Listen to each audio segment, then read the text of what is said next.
Salut tout le monde, bienvenue à ce premier vidéo sur le jeu 1989 publié par GMT Games en 2012. Dans ce vidéo, nous allons introduire le jeu proprement et couvrir les nombreuses similitudes qu'il a avec son prédécesseur Twilight Struggle. Alors, j'attire votre attention sur les noms des designers. Ted Torgerson qui est le designer principal, mais on voit le nom de Jason Matthews, un des co-designers de Twilight Struggle. Je sais pas à quel point Jason Matthews a été impliqué vraiment dans le design, mais je me dis que 1989 emprunte tellement à Twilight Struggle que ça aurait été quasiment criminel de ne pas mettre le nom de Jason Matthews là, même si l'éditeur est le même au final, GMT Games. Fait qu'il n'y a pas d'enjeu là, de copyright là, ou de propriété intellectuelle, mais n'empêche. Ça ressemble vraiment, c'est son cousin germain. Et c'est d'ailleurs l'objectif de ma playlist, c'est de couvrir justement là, les différences et les similitudes avec Twilight Struggle. Mon but, là, c'est que pour les gens d'entre vous, puis je pense que c'est la majorité qui sont familiers avec Twilight Struggle, qui a quand même été longtemps numéro un sur Board Game Geek, que vous puissiez là, écouter cette playlist-là puis jumper dans 1989, qui serait la prochaine étape peut-être si jamais vous êtes tanné, blasé de Twilight Struggle. 1989 peut être une très bonne prochaine étape. Si vous aimez la mécanique, mais que là vous êtes rendu à, je sais pas, on a tout notre niveau de tolérance, là, 10, 25, 50, 100 games de Twilight Struggle, puis vous dites, ouais, j'aime encore ça, les card-driven games, mais j'aimerais voir autre chose, ben, définitivement là, que vous pouvez courailler après une copie de 1989. Je vais aussi vous parler à la fin de la playlist là, je vais vous faire ma petite critique personnelle de ce jeu-là, ce que j'ai aimé, ce que j'ai pas aimé. C'est un jeu à deux. Un joueur contrôle les communistes, l'autre joueur contrôle les démocrates. Euh, Évidemment, là, avec l'année qu'on a dans le titre là, et puis le sous-titre qui est Dawn of Freedom, c'est un jeu qui couvre l'année 1989, celle qui a précédé l'effondrement de l'URSS, parce que l'effondrement de l'URSS, je pense, c'était en 1990. Donc, on peut voir ça comme le jeu commence quasiment là où Twilight Struggle se termine. Fait que Twilight Struggle, je pense, c'est 1945 à 1989, et ça, c'est uniquement, là, c'est un zoom sur l'année 1989. On peut dire que c'est là où la majorité des satellites soviétiques ont abandonné le communisme. Donc, les pays qu'on voit sur la map, là, Pologne, Tchécoslovaquie, l'Allemagne de l'Est, c'est l'année de la chute du mur de Berlin aussi, là. Donc, c'est ce qui est couvert sur le scope d'une année. Le jeu a la même durée à peu près, je vous dirais, à cause de la nouvelle mécanique que je vais couvrir dans le troisième vidéo, celle des Power Struggle. Je vous dirais, là, comptez peut-être là, une demi-heure de plus vos games de 1989, parce que quand on score maintenant un pays, qui est l'équivalent d'une région dans Twilight Struggle, il y a une petite mini-game de Power Struggle qui commence. Puis bon, ne serait-ce que parce qu'il faut brasser un autre deck de cartes, distribuer les cartes, puis passer à travers ça, ça vous rajoute peut-être un 5 minutes à toutes les fois qu'il y a quelque chose qui score. Fait qu'au final, comptez 30 minutes de plus par rapport à vos games de Twilight Struggle. Fait que peut-être encore là 3 heures en moyenne pour deux joueurs habitués, là. La mise en place est un petit peu plus freeform. Dans Twilight Struggle, les points d'influence additionnels qu'on va aller mettre lors de la mise en place, c'est en Europe exclusivement. Ici, là, c'est écrit ici, là, chaque joueur place 7 points. Il appelle ça des points de support au lieu d'appeler ça des points d'influence, mais c'est essentiellement la même chose, là. Chaque joueur va placer des points de support. Le communiste en place 2, le démocrate en place 3, le communiste en place 3, le démocrate en place 4, le communiste en place 2, dans cet ordre-là. Puis les points de support peuvent être placés dans n'importe quel space qui ne contient pas déjà du support de l'autre joueur. Fait que il y a un petit peu plus d'ouverture variée, disons, dans 1989 par rapport à Twilight Struggle. Le Early War, Mid War, Late War est devenu Early Year, Middle Year et Late Year, étant donné que le jeu se passe uniquement sur une année. Donc, c'est le début de l'année, le milieu de l'année, puis la fin de l'année. Mais vous allez reconnaître là, ce turn record track de 10 tours, pareil comme dans Twilight Struggle. Comme dans Twilight Struggle, c'est au tour 4 qu'on ajoute les cartes de Middle Year, puis c'est au tour 8 qu'on ajoute les cartes de Late Year, donc ça, vous ne serez pas dépaysé, c'est la même affaire. C'est le communiste qui joue en premier, tout comme c'est le soviète qui joue en premier dans Twilight Struggle. Euh, Contrairement à Twilight Struggle, on a toujours le même nombre de cartes au début du tour. On commence chaque tour de 1989 avec 8 cartes et les joueurs jouent toujours 7 action rounds. Dans Twilight Struggle, si ma mémoire est fidèle, ce qui est rarement le cas, on joue un petit peu, on a un petit peu moins de cartes pour jouer un petit peu moins de cartes dans le Early War, puis là après ça, à partir de Mid War, je pense qu'on reçoit une carte de plus, puis on joue une carte de plus. Dans 1989, c'est uniforme. Au début du tour, les deux joueurs ont toujours 8 cartes en main, puis on joue 7 action rounds, ce qui nous permet, par exemple, pareil comme dans Twilight Struggle, de garder une carte potentiellement, s'il ne nous est pas arrivé de schnout, de discard ou de patente, là, de garder une carte dans notre main là, pour le prochain tour. Les cartes, ça ressemble énormément. Je nous ai bâti une petite main pour le joueur communiste. Donc, vous avez des cartes communistes avec l'étoile rouge, des cartes démocrates avec l'étoile bleue, des cartes neutres avec l'étoile grise. La valeur des cartes varie de 1 à 4 ops. Donc, ça, c'est exactement la même affaire que Twilight Struggle aussi. Il y a le principe des événements qui sont removed from the game, ceux avec une étoile à côté du nom. Si vous jouez une carte de l'adversaire, vous la jouez pour les points. L'événement peut se produire avant ou après si ces prérequis sont en place. Ça, c'est la même affaire. Vous avez des cartes de scoring qu'on appelle par exemple dans 1989 des cartes de Power Struggle. Mais c'est le même principe qu'à l'intérieur du deck. Il y a l'équivalent des scoring cards de TS qui sont brassés là-dedans. Tôt ou tard, les joueurs vont les piger. Les joueurs ne peuvent pas les garder dans leurs mains à la fin du tour, sinon ils perdent automatiquement. Donc, ils sont forcés de les jouer à quelque part. Ça va déclencher le scoring du pays là, avec les quelques petites différences là, dont on va parler.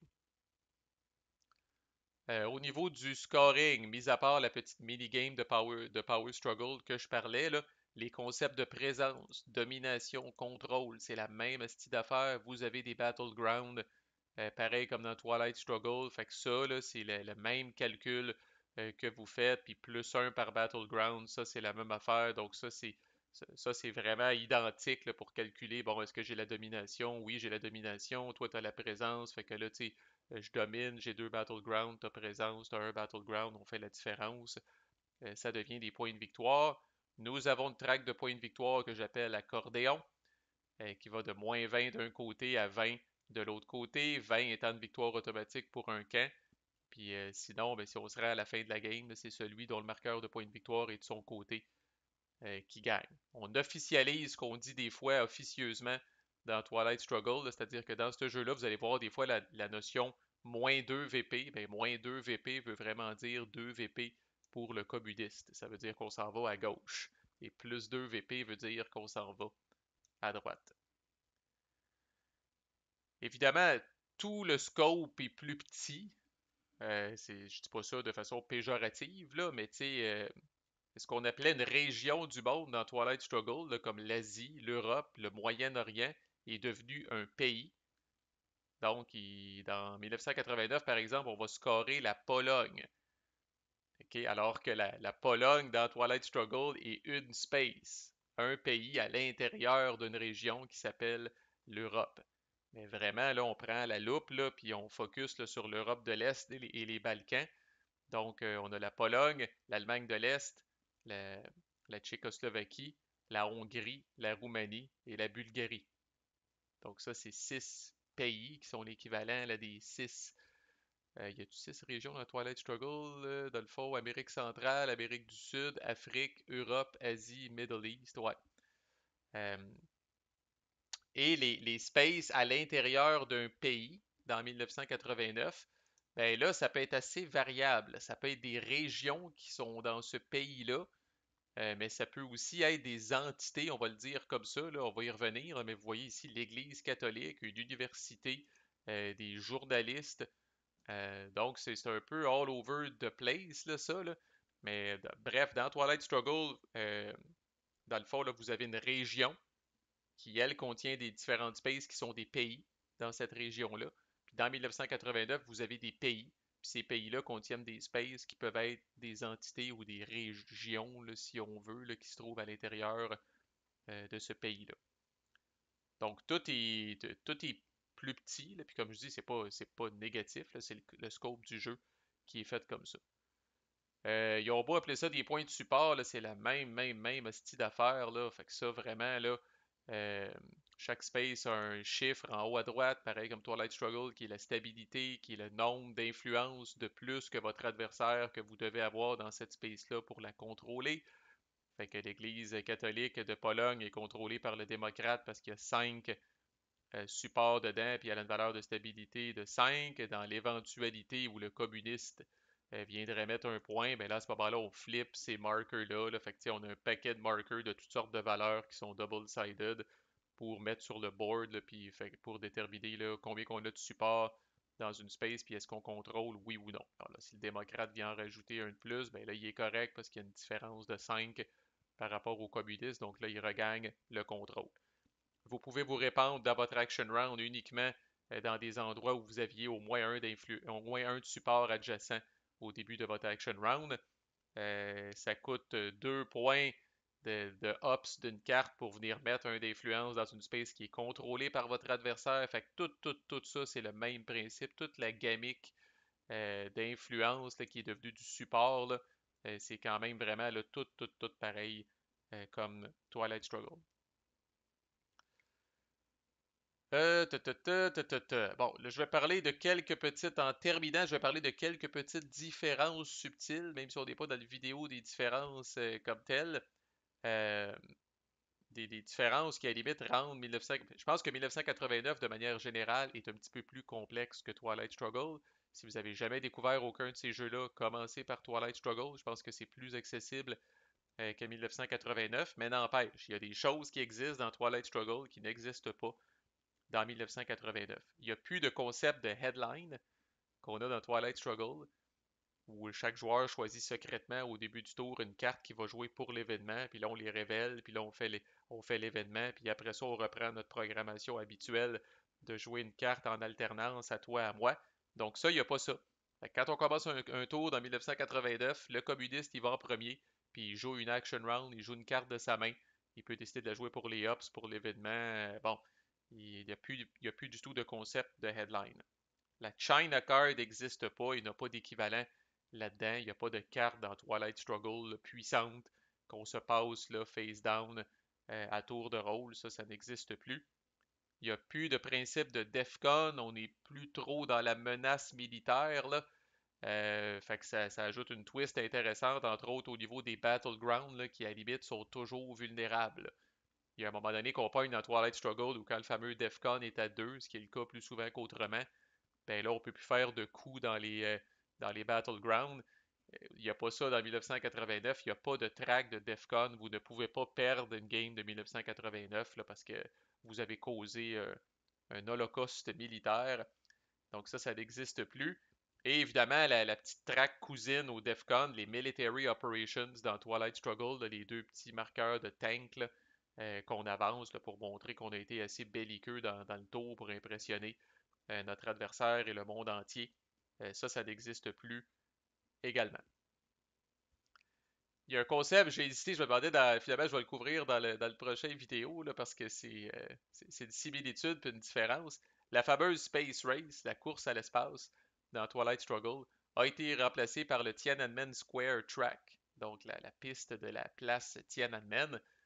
Son utilité est la même, c'est-à-dire le but principal de ça, c'est de vous débarrasser d'une carte horrible de votre adversaire. Une fois par tour, vous allez pouvoir défausser une carte de votre main sans que l'événement se produise sur cette track-là. Par contre, je dois dire que les ressemblances s'arrêtent là, puis c'est pour ça qu'on va couvrir ça plus dans le prochain vidéo. La façon qu'on avance là-dessus, puis je dois dire, c'est un des côtés très intéressants du jeu, spoiler. Mais j'aime beaucoup ce bout-là, beaucoup plus que le Space Race de Twilight Struggle. Là. Fait qu'on va le couvrir en détail dans une prochaine vidéo, mais oui, il existe une façon de vous débarrasser d'une carte chiante de votre adversaire, un peu comme dans Twilight Struggle. Ça s'appelle le Tiananmen Square, mais ça se comporte quand même assez différemment. Fait que voilà pour les ressemblances, I guess. Fait que prochaine vidéo, ce que je vais faire, c'est que là, je vais vous parler des différences qu'il y a avec Twilight Struggle et je vais me garder la grosse différence qui est la mini-game de Power Struggle quand on score un pays, là. Et je vais me garder ça pour un troisième vidéo, puis après ça, on va passer à ma critique du jeu. Donc, si vous avez toujours été curieux de découvrir cette espèce de parent proche de Twilight Struggle, vous êtes au bon endroit, puis manquez pas les prochaines vidéos dans la playlist. À plus!